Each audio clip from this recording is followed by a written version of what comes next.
할렐루야. 1월 6일 토요일 신년 특별 새벽 기도회를 시작하겠습니다.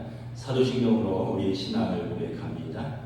나는 전능하신 아버지 하나님 천지의 창조주를 믿습니다. 나는 그의 유일하신 아들 우리 주 예수 그리스도를 믿습니다.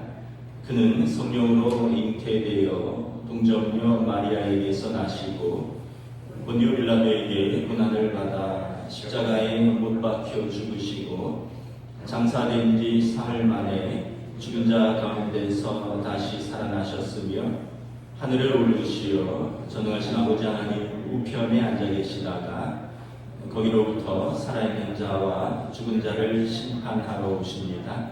나는 성령을 믿으며 거룩한 공교회와 성도의 교제와 죄를 용서받는 것과 몸의 부활과 영생을 믿습니다. 아멘. 찬송가 351장 찬양하시겠습니다. 찬송가 351장입니다.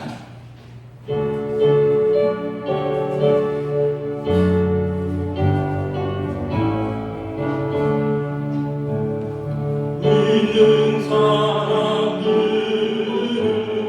주의 군사니 앞서가신 주를 따라갑시다. 우리 대장 예수 길을 들고서 적정하는 곳에 가신 것보다 믿는 사람들은 주의 은사니 앞서가신 주를 따라갑시다. 원수만이 모두 쫓겨가니는 예수 이름으로 거기 나니라. 우리 찬송 듣고 지옥 돌리니 형제들아 주를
하나님의 지극한 사랑으로 주의 은혜로 오늘도 새날을 맞게 하시고 2024년을 기도로 시작하게 하심을 감사드립니다.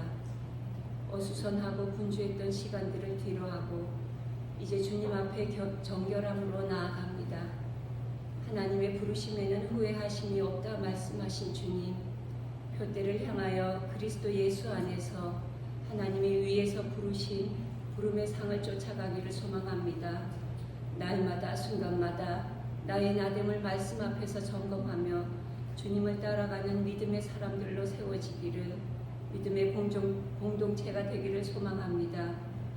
우리가 누리는 풍요와 편리함과 즐거움을 당연한 것으로 여기며 부족하다고 불평하는 우리의 오만함을, 강팍함을 용서하여 주시옵소서.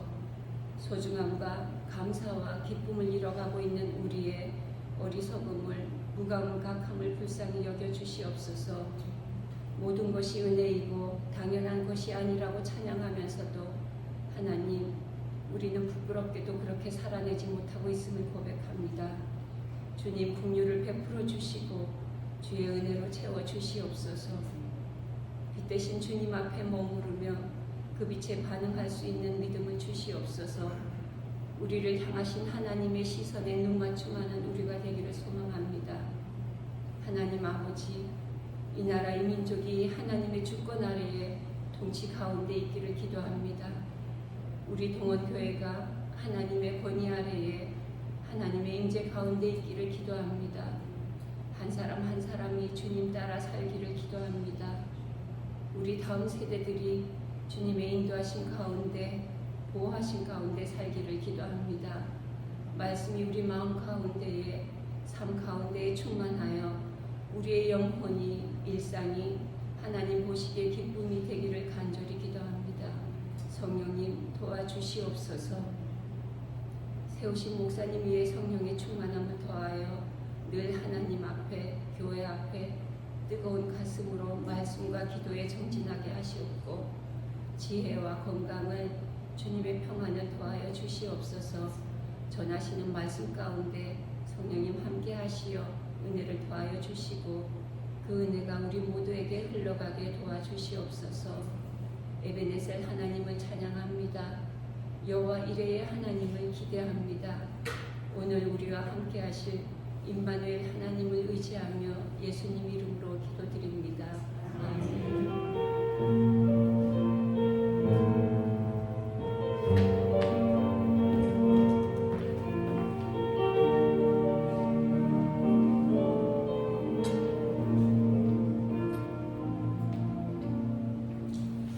오늘 우리 주신 하나님 말씀은 구약성경 사무엘하 12장 13절에서 25절까지 말씀입니다.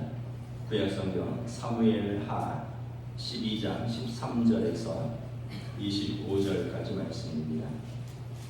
구약성경 480페이지입니다.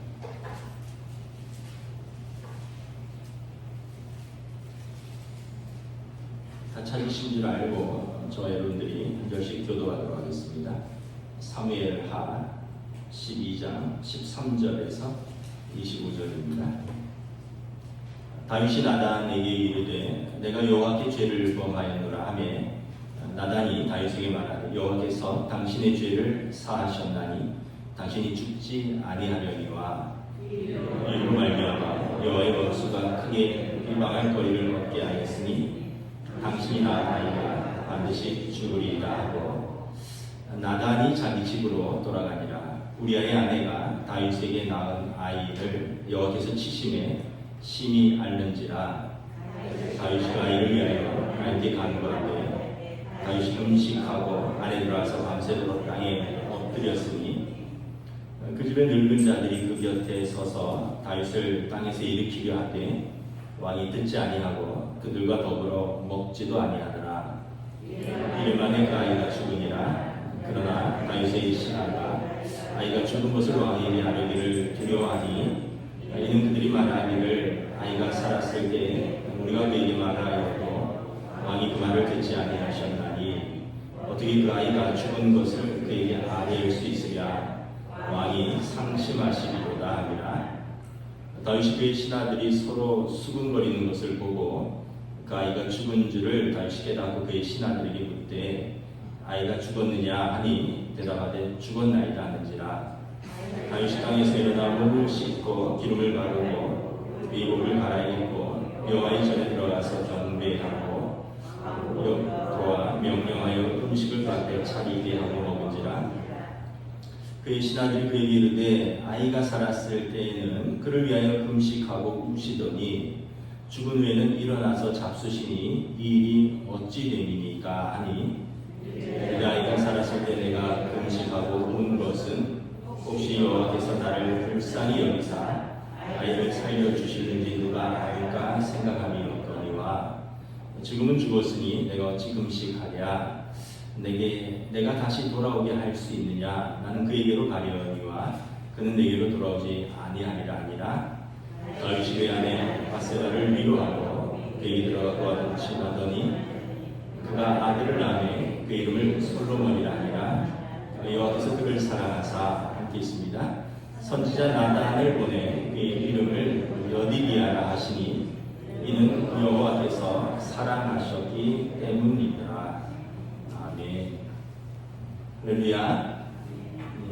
2024년도 신년 특별 새벽 기도회를 우리가 한 해를 기도로 이렇게 시작합니다.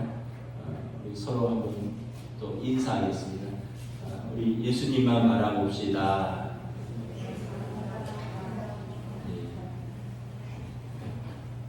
우리 유치부 애기도 나오고 어린이도 나오고 그랬는데 우리 아빠 엄마가 칭찬하겠지만 할아버지 할머니가 많이 칭찬해 주세요.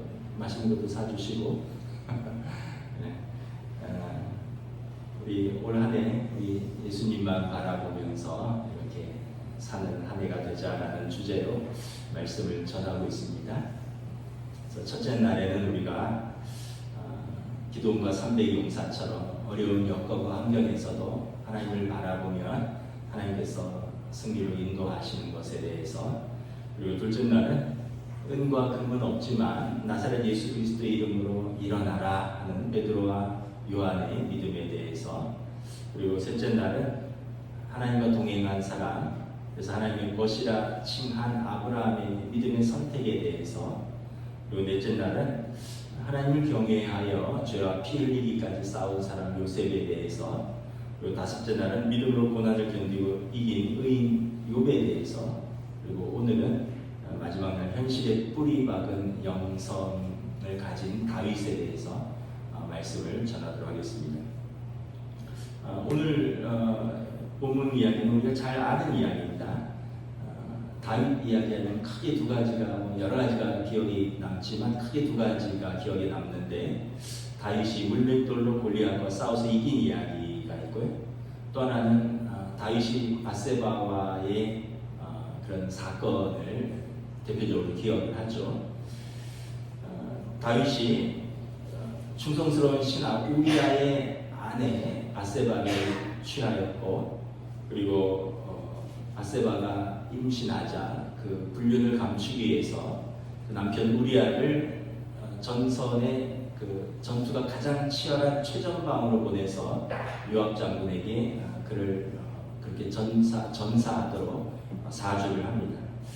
이 사건은 우리가 알고 있는 다윗의 이야기가 아니라 다윗이 한 인간으로서 얼마나 깊이, 그리고 죄의 은밀한 죄에 깊이 관여를 했는지, 그리고 또 한편으로는 비열하고 또 무서운 사람인지를 잘 보여주고 있습니다.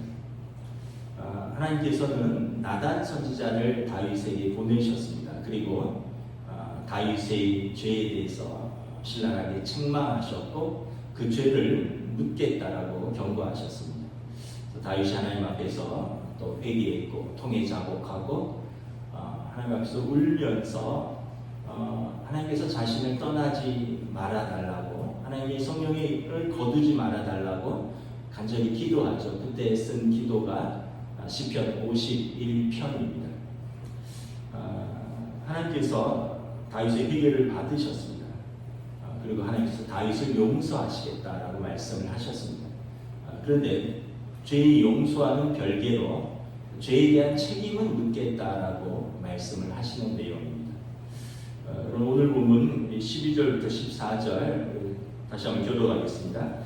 너는 은밀히 행하였으나 나는 온 이스라엘 앞에서 백죄의 일을 행하리라 하셨나이다 하니 다윗이 나단에게 이르되 내가 여호와께 죄를 범하였노라 하매 나단이 다윗에게 말하되 여호와께서도 당신의 죄를 사하셨나니 당신이 죽지 아니하려니와 함께 읽습니다. 이 일로 말미암아 여호와의 원수가 크게 비방할 거리를 얻게 하였으니 당신이 낳은 아이가 반드시 죽으리라. 하나님께서 다윗의 죄를 용서하시겠다라고 말씀을 하셨습니다. 그런데 그 죄에 대한 책임은 너가 져야 할 것이다. 왜냐하면 이로 말미암아 한 사람이 죽었고 또 이로 말미암아 한 가정이 파괴되었고 이로 말미암아 하나님의 영광이 가리워진 그 책임은 너가 져야 할 것이다. 그러나 너가 죽지는 아니할 것이다. 하나님께서 용서하셨다는 것입니다. 여러분, 우리가 잘못된 선택을 하고 때로는 그 결과를 받을 때가 있습니다. 하나님 앞에 깊이 회개하면 우리가 두 가지를 깨닫습니다. 첫째는 하나님께서 용서하신다는 사실입니다. 그러나 또 한 가지는 그거와는 별개로 내가 책임져야 될 일은 내가 받아들여야 한다는 사실입니다. 그러나 다시 하나 기억하는 것은 그러나 하나님께서 사랑을 거두지는 않는다는 것입니다. 죄는 용서하셨고 책임은 물으시지만 하나님이 사랑은 거두지 아니하신다. 너는 결코 죽지 아니하리라. 우리가 잘 기억을 해야 할 것입니다.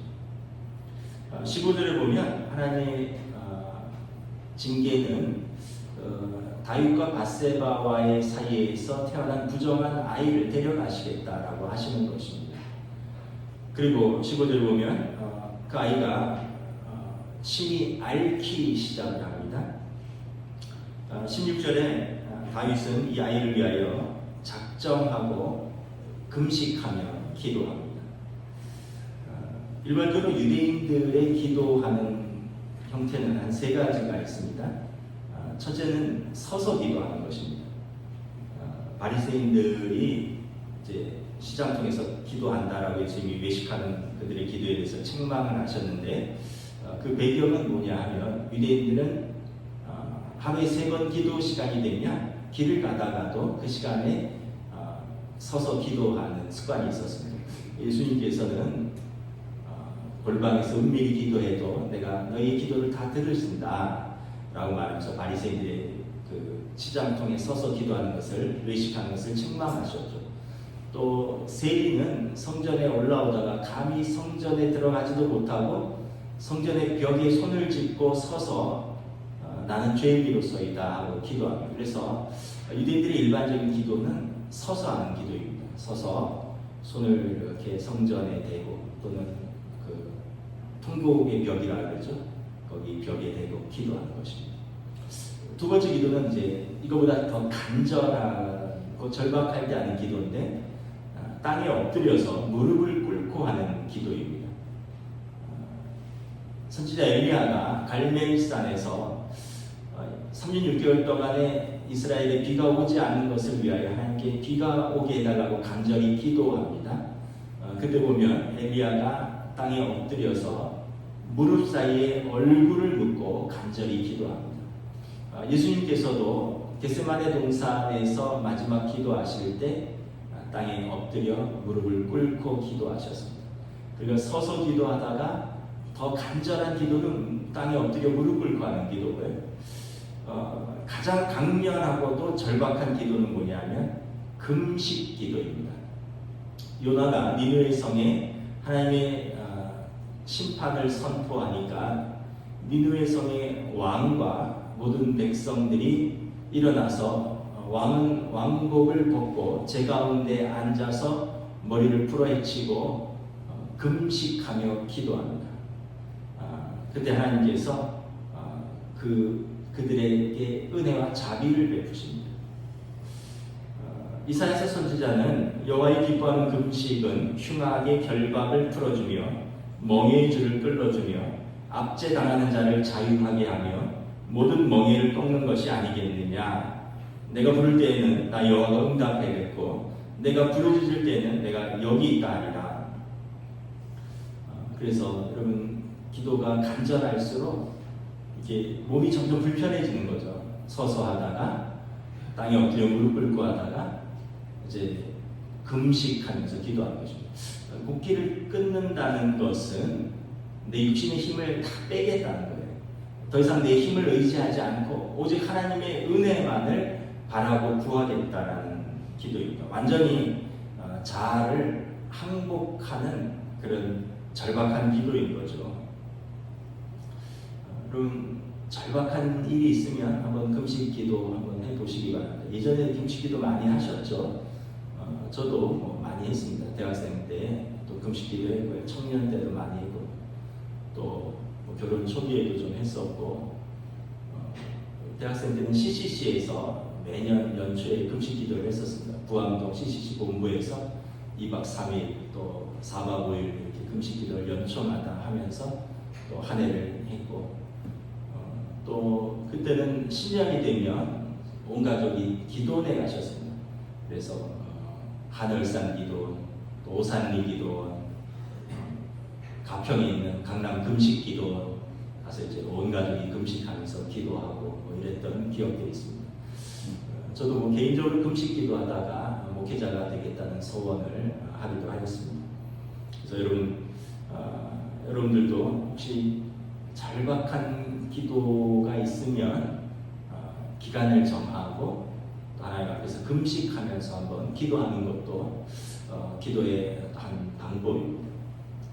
다윗 왕이 지금 금식을 하는데 16절에 보면 밤새도록 철야로 금식을 합니다. 18절에 보면 무려 7일을 먹지도 않고 자지도 않고 기도합니다. 그러니까 왕이 지금 금식 기도를 일주일을 철야하면서 먹지도 않고 자지도 않고 간절히 기도하는 것입니다. 기도의 내용은 무엇이죠? 아이를 살려달라는 것입니다. 이제 남자인지 여자인지는 안 나와 있는데 아마 아들일 것으로 보고 있습니다. 그런데 여러분 여기서 또 깨닫는 것이 무엇입니까? 17절에 보면 왕을 보좌하는 노신하들이 왕의 건강이 걱정되니 음식을 좀 드시면서 기도하라 하고 다윗 왕을 권하는데 다윗 왕이 듣지 않습니다. 너무 슬픈 거죠. 너무 힘든 겁니다. 너무 절박한 겁니다. 우리가 깨닫는 것은 부모에게 가장 절실하고 간절한 기도의 제목은 자녀를 위한 기도라는 것입니다. 왜냐하면 부모와 자녀는 연결되어 있고요. 자녀가 곧 부모 자신이기 때문에 그렇습니다. 자녀가 아프면 부모가 아프고요. 자녀가 고난당하면 부모도 고난당합니다. 자녀가 눈물을 흘리면 부모 마음에는 피눈물을 흘립니다.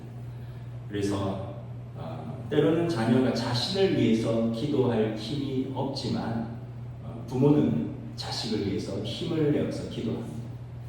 이것이 부모고요. 이것이 부모의 마음입니다. 아마도 모든 부모님들은 기도할 때 아마 첫 번째가 거의 자녀를 위한 기도가 아닐까 생각합니다. 그런데 다윗 왕의 간절한 금식 기도의 응답이 어떻게 되었습니까? 우리 18절, 19절 교도하도록 하겠습니다. 이래 만에 그 아이가 죽으니라. 그러나 다윗의 신하들이 아이가 죽은 것을 왕에게 아뢰기를 두려워하니 이는 그들이 말하기를 아이가 살았을 때 우리가 그에게 말하여도 왕이 그 말을 듣지 아니하셨나니 어떻게 그 아이가 죽은 것을 그에게 아뢰을 수 있느냐. 왕이 상심하리로다 함이라. 다윗이 그의 신하들이 서로 수군거리는 것을 보고 그 아이가 죽은 것을 다윗이 깨닫고 그의 신하들에게 묻되 아이가 죽었느냐 하니 대답하되 죽었나이다 하니라. 아이가 심히 앓은 지 일주일 만에 다윗 왕이 금식 기도를 시작한 지 일주일 만에 아이가 죽었습니다. 쉽게 말해서 하나님께서 다윗 왕의 금식 기도를 거절하신 것처럼 보입니다. 우리가 이 정도면 좀 이렇게 말을 할 수 있을 것 같아요. 하나님 너무 아신다. 자기를 살려달라는 것도 아니고 아이를 살려달라고. 왕이 체면불구하고 일주일을 금식하며 철야로 기도하는데 좀 살려주시지, 하나님 좀 너무하시다, 뭐 이런 생각을 할 수도 있습니다. 성경에 보면 하나님의 백성이 간절히 기도할 때 하나님께서 그들의 기도를 들으시고 뜻을 돌이킨 적도 많으시고요. 그러나 또 한편으로는 하나님께서 당신의 뜻을 그대로 진행하시기도 합니다. 우리가 잘 아는 대로 요나서에서 요나가 니느웨 성에 하나님의 심판을 선포하니까 니느웨 왕과 백성들이 금식하며 기도할 때 하나님께서 뜻을 돌이키사 그 성에 자비를 베푸셨습니다. 그 성을 멸망하지 않았습니다. 이때 그들의 기도는 하나님이 들으신 거죠. 응답받은 거죠. 예스죠. 그런데 여러분 사도 바울의 기도 잘 아시죠? 몸에 사단의 가시라고 하는 큰 질병이 있었고 이를 위해서 3번이나 간절히 기도했는데 하나님께서 내 은혜가 내게 족하도다 하면서 그냥 놔둬라 말씀하셨습니다. 내가 교만하지 않도록 내 몸에 약한 것을 두어서 약한 것을 통하여 하나님의 강하신 능력이 드러나게 하시리라. 이때는 사도 바울의 기도는 거절된 것입니다. 노입니다. 모세가 이스라엘 백성을 이끌고 바로와 싸워서 광야 40년을 이끌고 갔는데 나중에 느보산에서 하나님께서 너는 그 가나안 땅에 들어가지 못한다라고 말합니다. 저는 특별한 얘기는 없는데 저는 모세가 기도했을 거라고 생각합니다. 하나님 가나안 땅을 밟아보고 싶습니다. 왜 그렇게 했어요? 아니 자신의 삶을 들여서 그 가나안 땅에 들어가려고 자기 인생을 던져서 백성을 이끌고 나왔는데 목전에서 하나님이 못 들어가신다고 한 거예요. 그런데도 하나님께서는 모세에게 너의 사명은 거기까지다. 가나안 땅을 여호수아가 인도할 것이다. 그래서 가나안 땅을 바라보는 느보산에서 죽었습니다. 제가 느보산에 올라갔었거든요. 느보산이 한 지금 우리로 말하면 남산쯤 된다면 가나안 땅은 우리로 말하면 한 저쪽에 충무로 뭐 진양상가 정도 될 거예요.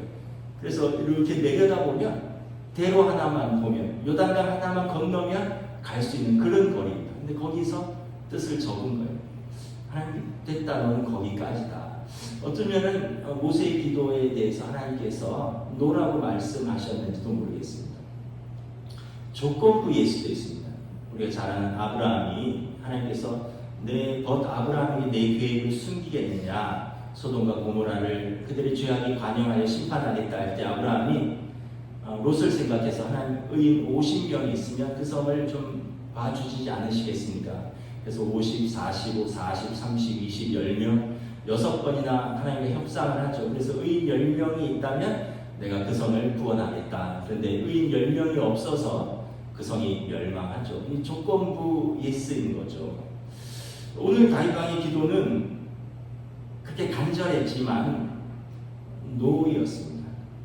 이유는 다윗 왕의 개인적인 기도보다 하나님의 공의가 온 이스라엘에게 드러나는 것이 더 중요하다라고 하나님께서 판단하셨습니다.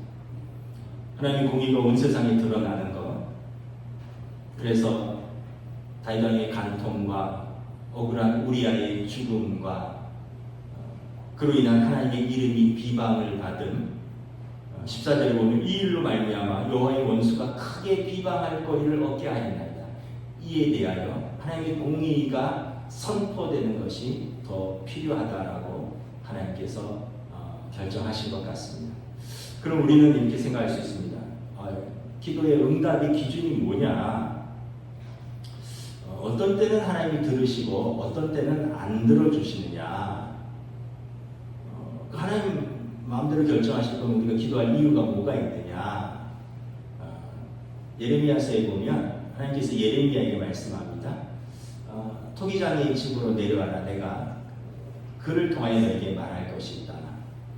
예레미야가 내려갔더니 토기장이가 이제 질그릇 이제 흙으로 그릇을 만드는데 그릇을 만들다가 망가지기도 하고 그릇을 자기 필요에 따라 이런 그릇을 만들기도 하고 저런 그릇을 만들기도 합니다. 하나님께서 예레미야에게 하시고자 하시는 말씀은 이스라엘 족속아 이 토기장이가 하는 것 같이 내가 능히 너희에게 행하지 못하겠느냐. 이스라엘 족속아 진흙이 토기장의 손에 있음 같이 너희가 내 손에 있느니라. 이스라엘 우상 숭배를 할 때 하나님께서 그들을 먼저 선택하고 부르셨지만 그들을 버릴 수도 있다. 주권이 하나님께 있다라는 것을 말씀하시는 것입니다. 로마서 9장에서도 사도 바울도 같은 말씀을 하십니다. 유대인의 구원과 이방인의 구원에 대해서 이야기를 하면서 혹 내가 말하기를 그러면 하나님이 어찌하여 허물하시느냐 누가 그 뜻을 대적하시냐 하니 이 사람아 내가 누구이기에 감히 하나님께 반문하느냐 지음을 받은 물건이 지은 자에게 어찌 나를 이같이 만들었느냐 말하겠느냐 토기장이가 진흙 한 덩이로 하나는 귀 있을 그릇을 하나는 천 있을 그릇을 만들 권한이 없느냐. 우리가 깨닫는 사실은 뭐냐면 기도는 우리의 몫이고요 응답은 하나님의 몫이라는 사실입니다. 그러나 우리가 그 당시에는 이해를 하지 못하더라도 우리의 기도가 응답되지 못한 것 같더라도 하나님께서는 언제나 우리에게 최선의 것으로 응답하신다는 것을 성경은 말씀을 하고 있습니다. 그 이유는 이제 마지막에 결론으로 설명을 하도록 하겠습니다. 아이가 죽자 다윗 왕이 어떻게 반응을 합니까? 20절 우리 함께 읽도록 하겠습니다. 다윗이 땅에서 일어나 몸을 씻고 기름을 바르고 의복을 갈아입고 여호와의 전에 들어가서 경배하고 왕궁으로 돌아와 명령하여 음식을 그 앞에 차리게 하고 먹은지라. 18절에 보면 신하들이 많이 걱정하죠. 왕이 식음을 전폐하고 일주일을 그렇게 금식을 하는데 왕이 아들이 죽었다는 거예요. 그러니까 얼마나 상심할까. 19절에 보면 신하들이 걱정이 돼서 왕에게 이야기하지도 못합니다. 근데 20절에 보니까 막상 아이가 죽으니까 신하들이 왕이 좀 이상하게 행동을 하는 거죠. 너무 충격을 받았나? 갑자기 일어나서 막 씻고 면도를 하고 머리에 기름을 바르고 왕복을 갈아입고 하나님 전에 가서 예배드리고 왕궁에 돌아와서는 음식을 차리라고는 항상 잘 먹고는 국사로 복귀하는 겁니다. 그래서 신하들이 생각할 때 왕이 너무 큰 충격을 받은 것이 아닌가. 그래서 왕이 묻습니다. 왕이여 어찌하여 이러십니까?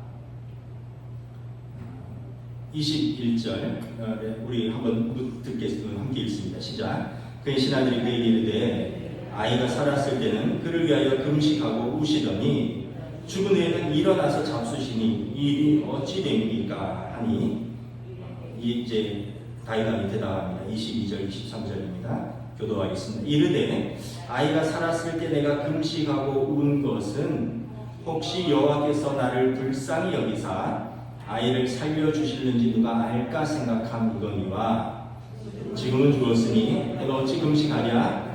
내가 다시 돌아오게 할 수 있느냐? 나는 그에게 가려니와 그는 내게로 돌아오지 아니하리라 하니라. 다윗 왕의 답변은 뭐냐 하면 아이가 그렇게 아플 때는 내가 하나님 앞에서 금식하며 기도하면 하나님이 나를 불쌍히 여겨서 아이를 살려줄까 해서 내가 그렇게 기도했는데 하나님이 데려가셨다면 그것도 하나님의 뜻인데 내가 어찌하겠느냐. 내가 죽어서 아이 곁에 갈 수는 있겠지만 죽은 아이를 내가 살려서 내 곁으로 돌아오게 할 수 있겠느냐. 나는 이제 일어나서 하나님께 예배하고 왕으로서 내 일을 할 것이다. 이 얘기입니다. 이것이 다윗 왕의 영성입니다. 다윗 왕의 영성은 현실에 뿌리 박은 영성입니다. 근거 없는 낙관주의도 아니고요. 또 한없는 비관주의도 아닙니다.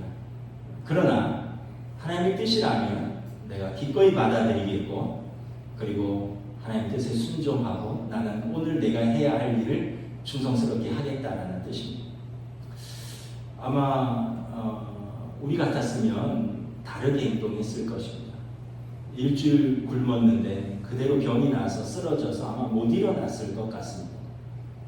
그리고는 출근도 못하고 살림도 안 하고 그냥 병이 나거나 그리고 입으로 아마 다 퍼헤쳤을 겁니다. 하나님 안 믿어. 기도했는데 이게 뭐야? 사랑하시지 않는가? 살아계시다면 이런 일은 있을 수가 없어. 그렇게 기도했는데도 내 기도를 안 들어주셔. 우리의 삶은 피폐해지고 믿음은 더 떨어지고 그리고 나서의 삶에도 변화가 없을 것입니다. 근데 다윗 왕은 그리고 나서 그의 영성이 현실에 뿌리박은 영성이라는 것. 그가 지금 왕으로서 해야 될 일, 그리고 그가 지금 남편으로 해야 될 일, 그리고 그가 지금 하나님 앞에서 성도로서 해야 할 일을 하는 것입니다. 성도로서 해야 할 일은 뭐예요? 성전에 가서 예배를 드렸다 나오죠. 왕으로서 해야 할 일은 무엇입니까? 왕궁으로 돌아와서 옷을 갈아입고 음식을 먹고 국사에 복귀한 것입니다. 남편으로서 해야 할 일은 무엇입니까? 24절에 보면 아내 우리아 밧세바를 위로하는 것입니다. 다윗 왕은 오히려 할 일을 더 열심히 하는 것입니다. 다윗 왕은 다르게 응답합니다. 우리가 깨닫는 사실은 성경에 나오는 위대한 인물은 확실히 다르다라는 것입니다. 다르게 반응하고 다른 선택을 한다는 것입니다. 그러면 여러분 우리도 같은 상황과 같은 조건에서 우리도 의도적으로 다르게 선택하는 연습을 해야 됩니다.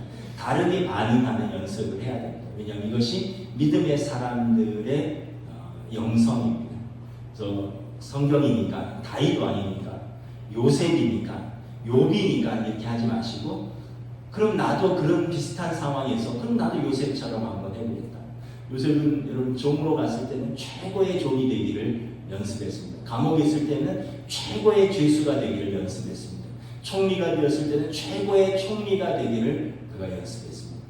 그러니까 여러분 우리도 요셉처럼 다윗처럼 우리가 그 상황에서 다른 선택을 해보자라는 것을 한번 우리가 연습을 해봐야 할 것입니다. 똑같이 반응하지 않으리라. 옛날처럼 반응하지 않으리라. 감정적으로 반응하지 않으리라. 믿음 없는 사람처럼 반응하지 않으리라. 이제는 믿음 있는 사람처럼, 이제는 하나님을 경외하는 사람처럼, 이제는 우리도 그 믿음의 선배들처럼 나도 그런 선택을 해보리라. 나도 그런 반응을 보이리라. 여러분 그럴 때 우리의 믿음의 진보가 있는 것입니다.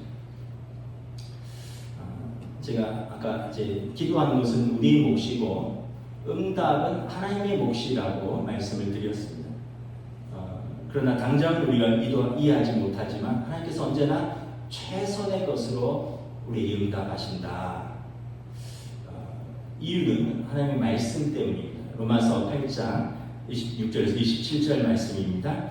이와 같이 성령도 우리 연약함을 도우시나니 우리는 마땅히 기도할 바를 알지 못하나 오직 성령이 말할 수 없는 탄식으로 우리를 위하여 친히 간구하시느니라.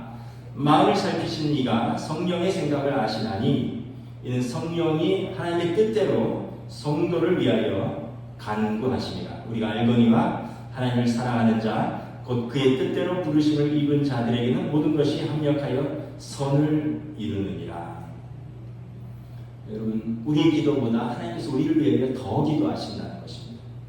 때로는 하나님이 더 크고 더 넓고 더 깊으시고 큰 뜻으로 우리는 알지 못하는 것까지 우리를 위하여 탄식하며 기도하시고 말할 수 없는 성령의 탄식으로 기도하심으로 말미암아 우리가 하나님의 부르심을 받았다면 우리가 하나님의 사랑하는 자라면 결과적으로 모든 것이 합력하여 선을 이루도록 하나님께서 우리의 기도에 응답하신다는 것입니다.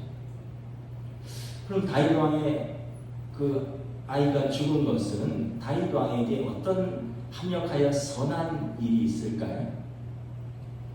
하나님의 뜻이 어떤 것이 있을까요? 첫째는 말씀드린 대로 하나님의 공의를 온 이스라엘 앞에 세우는 일이었습니다.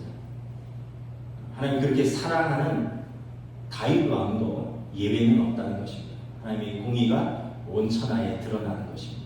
이스라엘도 온 이방 민족도 하나님은 공의의 하나님이시구나라는 것을 알게 되는 것입니다. 두 번째는 하나님께서 다윗 왕을 징계하셨지만 그 사랑을 거두신 것은 아니라는 것입니다. 하나님께서 여전히 다윗 왕을 사랑하신다는 것을 보여주는데 이것이 24절, 25절에 나와 있습니다. 24절, 25절 교도하겠습니다. 다윗이 그의 아내 밧세바를 위로하고 그에게 들어가 그와 동침하였더니 그가 아들을 낳으매 그 이름을 솔로몬이라 하니라. 여호와께서 그를 사랑하사 선지자 나단을 보내 그 이름을 여디디아라 하시니 이는 여호와께서 사랑하셨기 때문이더라. 하나님께서 다윗 왕과 밧세바 사이에 데려간 아이 대신에 새로운 아들을 주시죠. 그리고 이 아이는 하나님께서 친히 이름을 지어주십니다. 이름이 여디디아입니다. 다윗 왕은 솔로몬이라고 지었는데 하나님은 나단 선지자를 통하여 아이의 이름을 지어주십니다. 여러분, 누구에게 아이의 이름을 부탁합니까? 사랑하는 할아버지, 할머니, 아버지, 어머니, 또는 또 교회 목회자, 또는 뭐 존경하는 분, 뭐 이런 분들에게 아이의 이름을 부탁하죠. 하나님께서 솔로몬의 이름을 친히 지어주셨습니다. 여디디아라. 이 이름의 뜻은 뭐냐면 하나님께 사랑받는 자 이런 뜻입니다. 하나님께서 다윗을 사랑하시고 그에게 사랑받는 아들을 주신 것입니다. 여러분, 이 짧은 본문에 이 뉘앙스가 좀 다른 것을 알 수 있습니다. 16절에 보면 죽은 큰 아이를 설명할 때 우리아의 아내가 다윗에게 낳은 아이라고 표현을 합니다. 그러니까 우리아의 아내가, 그러니까 다윗이 남의 아내를 취하여 불륜으로 낳은 아이라는 뜻입니다. 죽은 아이는.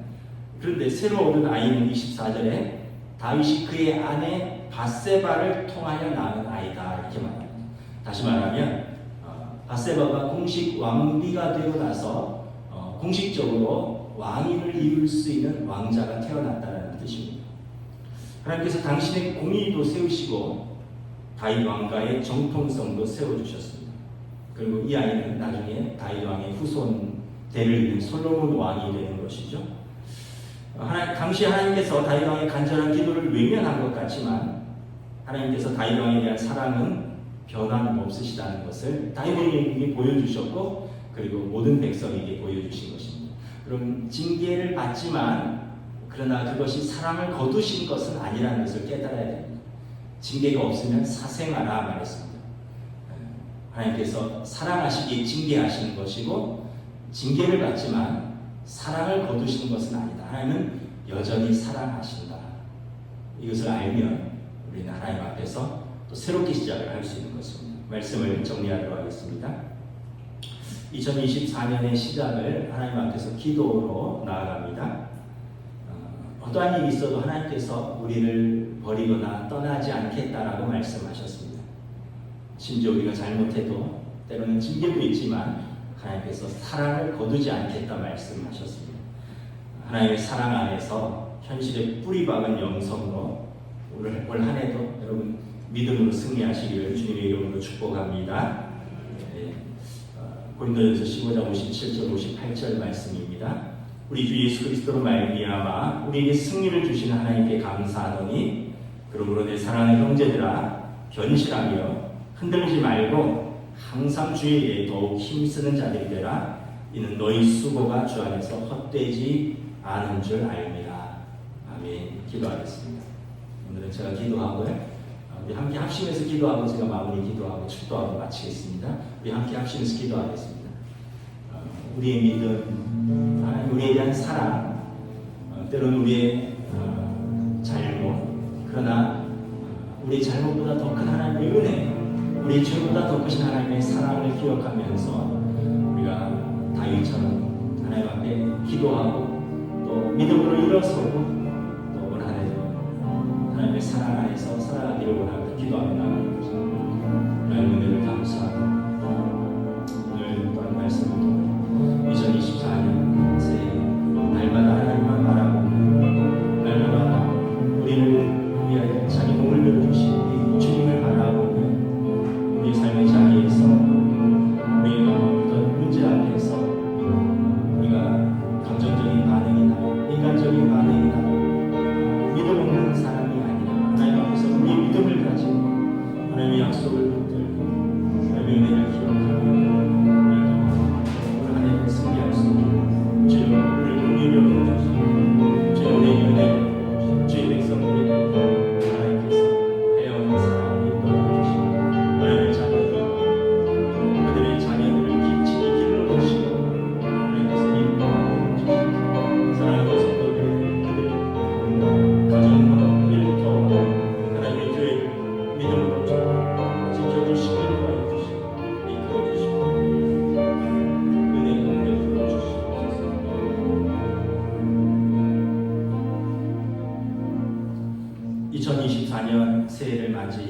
있습니다.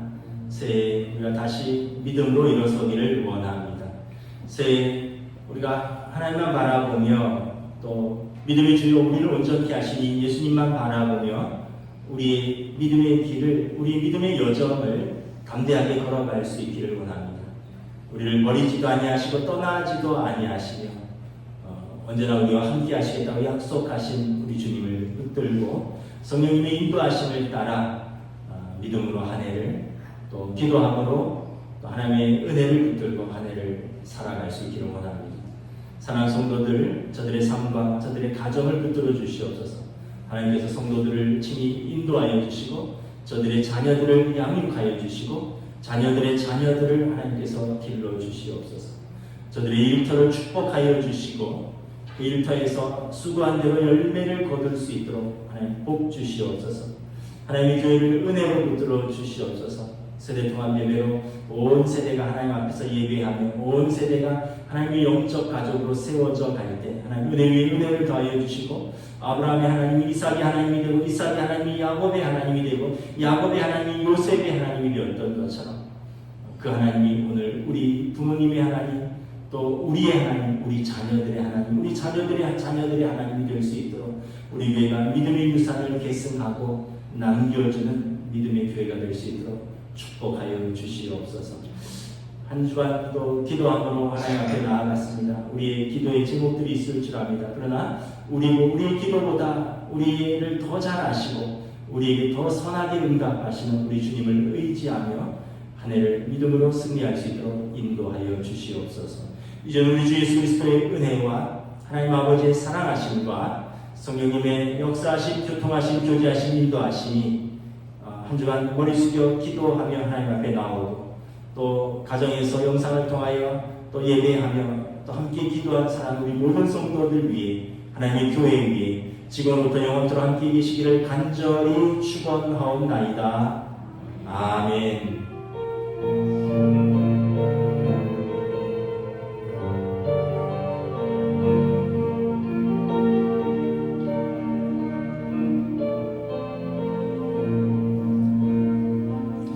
수고하셨습니다. 우리 박수 한번 하겠습니다.